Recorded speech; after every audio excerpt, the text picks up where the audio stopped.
Hello everyone, this is a Prime Audio series presented by Prep India. The Prime Audio covers from different leading newspaper. Topic is Revolving Door, and the crux is a never-ending tale of defections continues to churn the political pot in Manipur. Now going to move in detail. The politics in Manipur has come under fresh turmoil following the withdrawal of support to the Bharatiya Janata Party-led government from MLAs belonging to the National People's Party. Today's independence and defections by three BJP MLAs to the opposition, the Biren Singh led government has probably now been reduced to a minority. The uncertainty in the numbers in the 59 member assembly has been due to several defections in the last 3 years, beginning with former Minister T. Syam Kumar's shift of allegiance from the Congress to the BJP in 2017.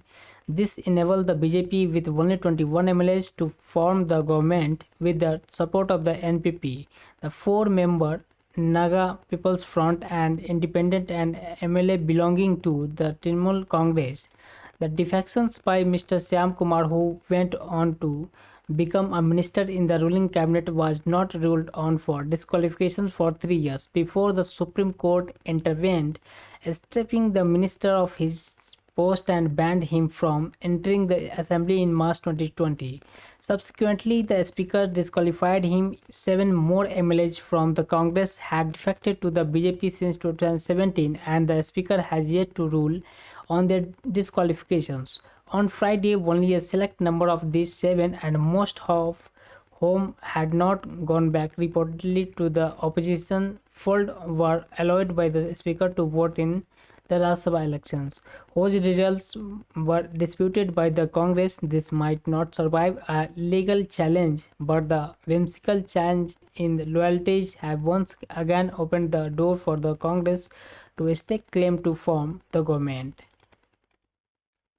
The Senagians in Manipur are not unique to the state. The examples of Karnataka and the Madhya Pradesh most recently, and Arunachal Pradesh and Uttarakhand earlier, show the utter failure of the anti-defections law in curbing the brazen subversion of electoral mandates by legislators who get elected on the ticket of one party but do not find it inconvenient to shift to another due to the lure of ministerial births or financial gains. If the role of the speaker, who has the authority to decide upon defections, has been utilized by ruling parties to engineer defections without inviting immediate disqualification in some cases, legislators have also adhered to the law in letter if not spirit by utilizing the option of outright resignation. This begs the question: the anti-defections law actually serve any purpose today?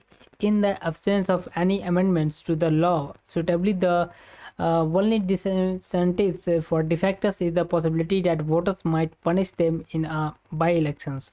But as Karnataka recently showed, voters in some states have yet to discuss candidates beyond considerations of patronage and identity, emboldening parties to retain or do immoral machinations. With that, in these editions, we will keep updating you. Press the subscribe button and bell icon notifications for the latest news update. Thank you for watching. Namaskar.